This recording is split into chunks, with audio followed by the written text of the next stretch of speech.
Hi, my name is Brianna, and today I will be sharing my digital story on technology use in the classroom. Technology is changing the way we teach and is constantly expanding. For example, there are many online tools and apps that can be used for personal tutoring, innovative projects, and easy access to learning information. For my classroom, I have strong feelings against social media for younger students. I would completely prohibit my students from using it in the classroom. Cyberbullying is a form of bullying through the internet.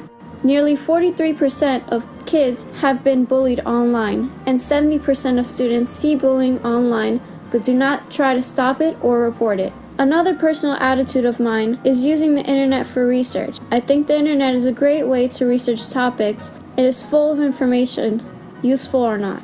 Although I would use the internet as a source of research, I would make it clear to my students as what can be seen as valid information and what is not. An easy way to teach them is to show them to look first for the domain name of the website. You can see here that I have made my own scale on how to easily tell if a website is credible or not. Another lesson I would tell my students is that social media is not a credible source for research. Although some links can lead you to credible sources, it is best if students stay off these sites for school.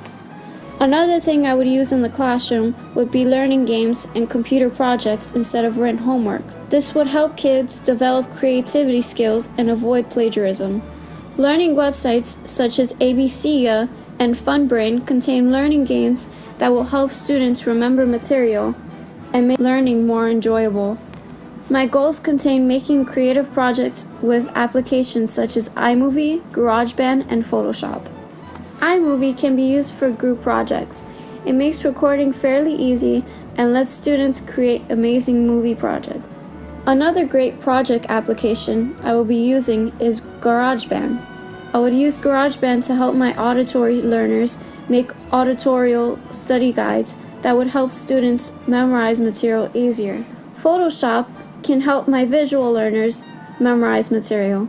Photoshop is also a creative way to do a project.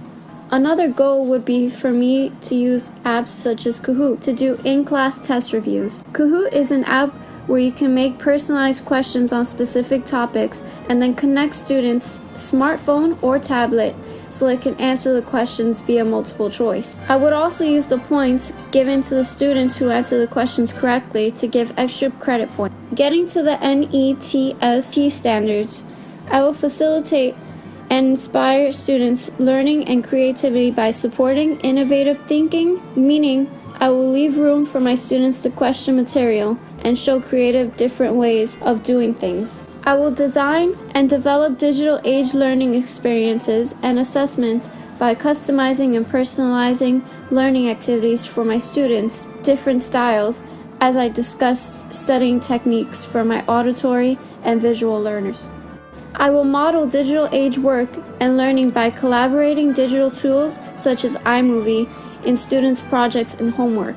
I will promote digital citizenship and responsibility by teaching safety and proper etiquette online. Proper etiquette can also be confusing online. I will show my students how to send a professional email and show them that cap locks can be perceived as yelling and to avoid doing it. Engage in professional growth and leadership by exploring applications to enhance students' technological experience and go to special fairs or conferences to learn about new developing technology. Key issues that I will probably come across as a teacher would be cyberbullying and school budget. I will not be the one to tolerate cyberbullying. It will be investigated and resolved. The school budget can be a major problem for technology use.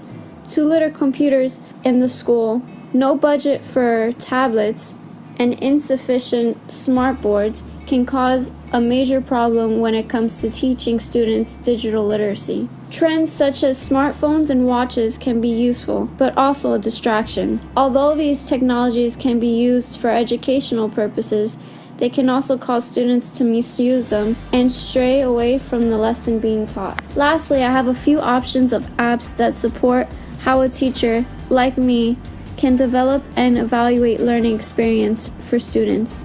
Number 1, Seesaw.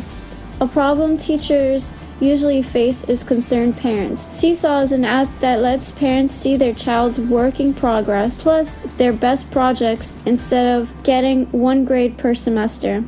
This should encourage parents to focus more on their children and inspire their accomplishments. Number 2, Google Classroom. Students can keep track of assignments and due dates given by teachers, and they can also keep track of their grades. Apps like this and Remind can help avoid students missing projects and tests. And lastly, number 3, Epic Unlimited Books for Kids. This app is best used for schools with low budgets that can't afford library books. This app is a free way to get children reading and can also help provide books for book reports. In conclusion, I have all sorts of ideas to teach digital literacy easily and safely. Teachers need to remember that this is a digital age and today's youth and generation circulates around technology. We must be digitally educated to be able to educate them. Thank you.